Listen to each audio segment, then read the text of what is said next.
Propósito número 5. Você foi feito para uma missão. Provérbios 11:30 diz: o fruto da retidão é árvore de vida e aquele que conquista almas é sábio. Capítulo 36 do livro Uma Vida com Propósitos. João 17:18 diz: do mesmo modo que me deste uma missão no mundo, eu dei a eles uma missão no mundo. Atos 20:24 diz: a coisa mais importante é que eu cumpra minha missão, o trabalho que o Senhor Jesus me deu para fazer. Você foi feito para uma missão. Deus está atuando no mundo e quer que você se junte a Ele. Essa atribuição é conhecida como sua missão. Deus quer que você tenha tanto um ministério no corpo de Cristo quanto uma missão no mundo. Seu ministério é seu serviço junto aos que creem, e sua missão é seu serviço junto aos que não creem. Cumprir sua missão no mundo é o 5º propósito de Deus para a sua vida. A missão de sua vida é tanto comum quanto específica. Parte dela é uma responsabilidade compartilhada com todos os outros cristãos e a outra parte é uma tarefa separada exclusivamente para você. Veremos ambas as partes nos próximos capítulos. A palavra missão tem sua raiz na palavra latina para remeter ou enviar. Ser cristão inclui ser enviado ao mundo como representante de Jesus Cristo. Jesus disse: assim como o Pai me enviou, eu os envio. Jesus entendeu nitidamente a missão de sua vida sobre a terra. Quando estava com 12 anos de idade, ele disse: não sabeis que me convém tratar dos negócios de meu Pai? E 21 anos mais tarde, morrendo na cruz, ele disse: está consumado. Como capa e contracapa de um livro, essas duas declarações emolduram uma vida plena que foi dirigida por um propósito. Jesus completou a missão que lhe foi confiada pelo Pai. A missão de Jesus na terra agora é nossa missão, pois somos o corpo de Cristo. Por que devemos continuar na igreja, que é seu corpo espiritual? O que ele fez em seu corpo físico? Que missão é essa? Apresentar Deus às pessoas. A Bíblia diz: Deus, por meio de Cristo, nos transforma de inimigos em amigos dele. E Deus nos deu a tarefa de fazer com que os outros também sejam amigos dele. Deus quer resgatar os seres humanos de Satanás e reconciliá-los consigo, para que possamos cumprir os 5 propósitos para os quais ele nos criou: amá-lo, ser parte de sua família, tornar-nos semelhantes a ele, servi-lo e contar aos outros a respeito dele. Uma vez que pertencemos a ele, Deus nos usará para alcançarmos outras pessoas. Ele nos salva e então nos envia. A Bíblia diz: estamos aqui falando em nome de Cristo. Somos os mensageiros de Deus e espalhamos as boas novas de seu amor e de seus propósitos para o mundo. A importância de sua missão. Cumprir sua missão na terra é parte essencial de viver para a glória de Deus. A Bíblia apresenta várias razões pelas quais sua missão é tão importante. Sua missão é uma continuação da missão de Jesus sobre a terra. Como seus seguidores, devemos continuar o que Jesus começou. Jesus não nos chama apenas para vir a Ele, mas também para ir por Ele. Sua missão é tão importante que Jesus a repetiu 5 vezes, de 5 formas diferentes, em 5 livros diferentes da Bíblia. É como se ele estivesse dizendo: eu realmente quero que você leve isso a sério. Estude essas 5 incumbências dadas por Jesus e você aprenderá os detalhes de sua missão na terra: quando, onde, porquê e como. Na grande comissão, Jesus disse: vão e façam discípulos de todas as nações, batizando-os em nome do Pai, do Filho e do Espírito Santo, ensinando-os a obedecer a tudo o que eu lhes ordenei. Essa incumbência foi dada a todos os seguidores de Jesus, não somente a pastores e missionários. Esse é o seu compromisso com Jesus e não se trata de algo opcional. As palavras de Jesus não são a grande sugestão. Se você faz parte da família de Deus, sua missão é compulsória. Desprezá-la seria um ato de desobediência.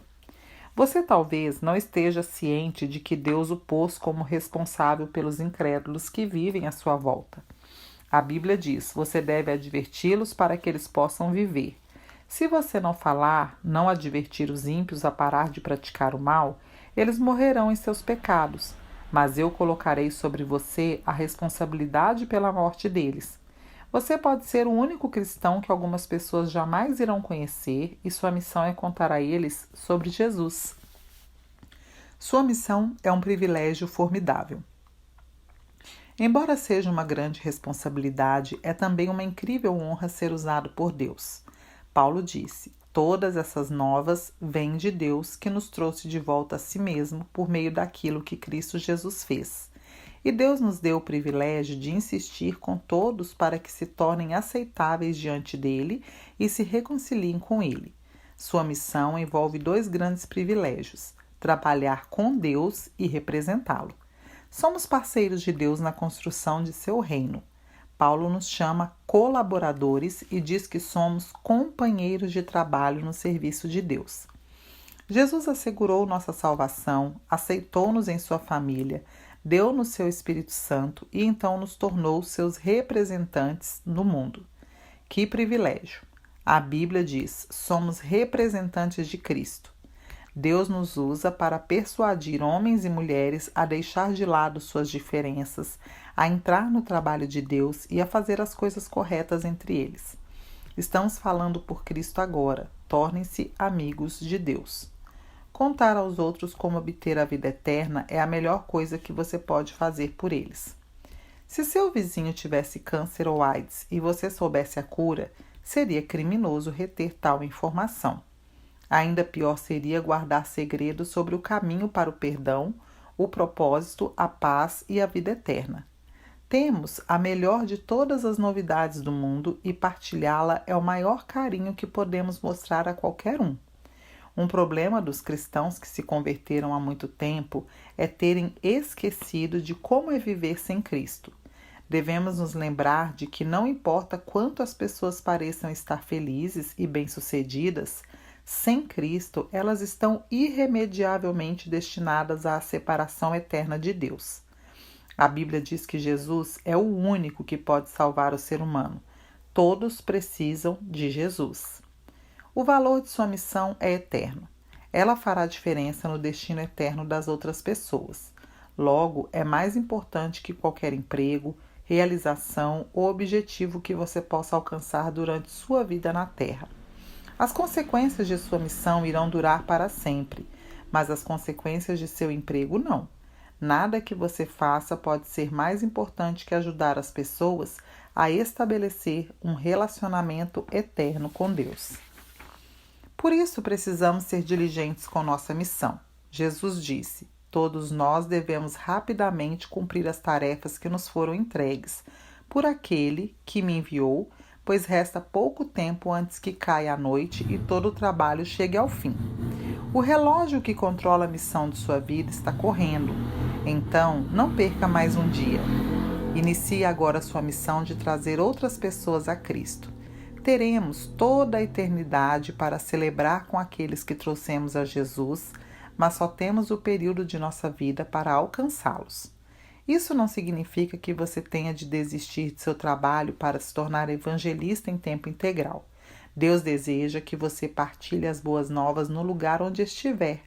Estudante, mãe e dona de casa, professor, vendedor, gerente, qualquer que seja a sua atividade, você deve sempre buscar as pessoas que Deus coloca em seu caminho e com elas partilhar o Evangelho. Sua missão traz significado à sua vida. William James disse: o melhor uso que se pode dar à vida é empregá-la em algo que sobrevive a ela. A verdade é que somente o reino de Deus irá permanecer. Todo o resto acabará desaparecendo. É por isso que devemos ter uma vida dirigida por propósitos, vidas empenhadas na adoração, na comunhão, no crescimento espiritual, no ministério e no cumprimento de nossa missão na terra. Os resultados dessas atividades irão durar e para sempre. Se falhar em cumprir a missão que Deus lhe deu na terra, você terá desperdiçado a vida que Deus lhe concedeu. Paulo disse: minha vida não tem nenhum valor, a menos que eu a use para realizar a obra que me foi confiada pelo Senhor Jesus, obra de contar aos outros as boas novas sobre a maravilhosa bondade e sobre o amor de Deus. Existem pessoas neste planeta que somente você poderá alcançar. em virtude de onde você vive e do que Deus o fez ser. Se ao menos uma pessoa for para o céu por causa de você, sua vida terá sido relevante para a eternidade. Comece a olhar em torno em seu campo missionário pessoal e ore: Deus, quem você pôs na minha vida para que eu contasse a respeito de Jesus? O cronograma de Deus para a finalização da história está relacionado à conclusão de nossa incumbência. Hoje em dia, há um interesse crescente na segunda vinda de Cristo e no fim do mundo. Quando isso ocorrerá? Logo antes de Jesus ter subido aos céus, os discípulos lhe fizeram a mesma pergunta, e a resposta foi bastante reveladora. Ele disse: Não lhes compete saber os tempos ou as datas que o Pai estabeleceu pela sua própria autoridade, mas receberão poder quando o Espírito Santo descer sobre vocês e serão minhas testemunhas em Jerusalém, em toda a Judéia e Samaria e até os confins da terra. Quando os discípulos quiseram conversar sobre as profecias, Jesus rapidamente mudou a conversa para o evangelismo. Ele queria que eles se concentrassem em sua missão no mundo. Em essência, ele disse: os detalhes da minha volta não são da sua conta. O que é da conta de vocês é a missão que lhes foi dada. Concentrem-se nisso. Especular sobre o momento exato do retorno de Cristo é inútil, pois Jesus disse: quanto ao dia e à hora ninguém sabe, nem os anjos dos céus, nem o Filho, senão somente o Pai. Como Jesus afirmou não saber nem o dia nem a hora, por que você deveria tentar calculá-lo? O que sabemos com certeza é isso: Jesus não irá voltar até que todas as pessoas que Deus separou para ouvir sua palavra a tenham ouvido. Jesus disse: as boas novas sobre o reino de Deus serão pregadas em todo o mundo e a todas as nações. Depois virá o fim. Se você quer que Jesus volte o mais rápido possível, concentre-se em cumprir sua missão e não em desvendar a profecia. É fácil nos distrairmos e desviarmos de nossa missão, porque Satanás nos prefere fazendo qualquer coisa exceto partilhando a fé. Ele o deixará fazer todo tipo de boa ação, contanto que não leve ninguém para o céu consigo. Mas no instante em que você começar a levar sua missão a sério, fique certo de que o diabo irá lançar todo tipo de distração contra você. Quando isso acontecer, lembre-se das palavras de Jesus: todo aquele que se deixa desviar do trabalho que eu planejo para ele não está apto para o reino de Deus. Quanto lhe custará cumprir sua missão? Cumprir sua missão irá exigir que você abandone seus planos pessoais e assuma os planos de Deus para a sua vida. Você não pode apenas acumulá-la com todas as outras coisas que gostaria de fazer. Você deve dizer, tal qual disse Jesus: Pai, não seja feita a minha vontade, mas a tua. Submeta seus privilégios, expectativas, sonhos, planos e ambições a Deus. Pare de fazer orações egoístas como: Deus, abençoe o que quero fazer. Em vez disso, ore: Deus, ajude-me a fazer o que estás abençoando. Entregue a Deus uma folha em branco, com seu nome assinado embaixo, e peça para Ele preencher. A Bíblia diz: antes entreguem-se inteiramente a Deus, o corpo todo, pois que vocês voltaram da morte e desejam ser instrumentos nas mãos de Deus, usados para seus bons propósitos. Comprometendo-se com a realização de sua missão, aconteça o que acontecer, você irá experimentar a bênção de Deus de uma forma que poucas pessoas já experimentaram. Não há quase nada que Deus não faça pelo homem ou mulher que se comprometer em servir o reino de Deus. Jesus prometeu: Deus lhes dará tudo de que precisam no dia a dia se vocês viverem para Ele e fizerem do reino de Deus a sua preocupação primária. Mais um para Jesus. Meu pai foi pastor por mais de 50 anos, servindo principalmente em igrejas pequenas da zona rural. Ele era um simples pregador, mas era um homem com uma missão. Sua atividade favorita era levar equipes de voluntários ao exterior a fim de erguer igrejas para pequenas congregações.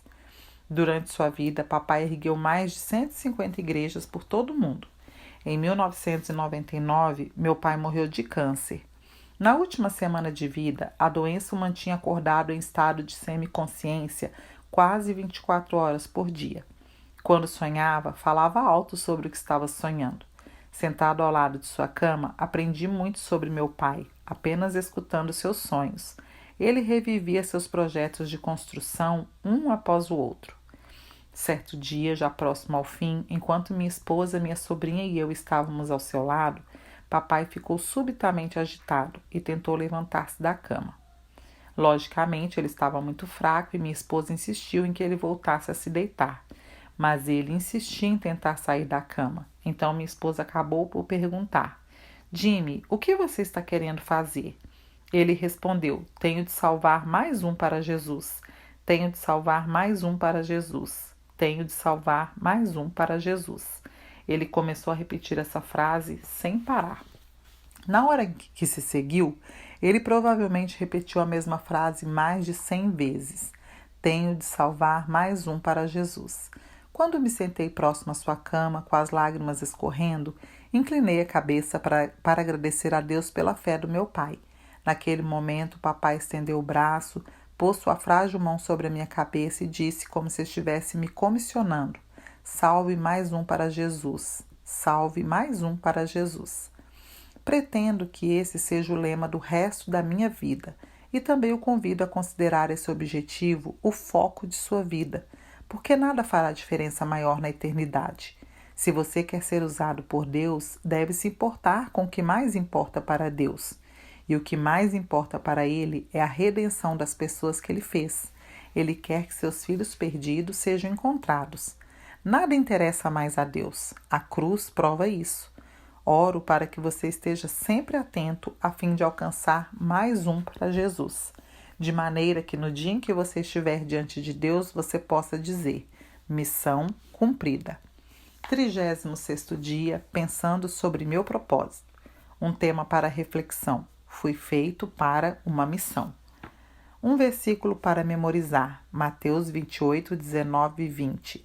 Portanto, vão e façam discípulos de todas as nações, batizando-os em nome do Pai e do Filho e do Espírito Santo, ensinando-os a obedecer a tudo o que eu lhes ordenei, e eu estarei sempre com vocês até o fim dos tempos.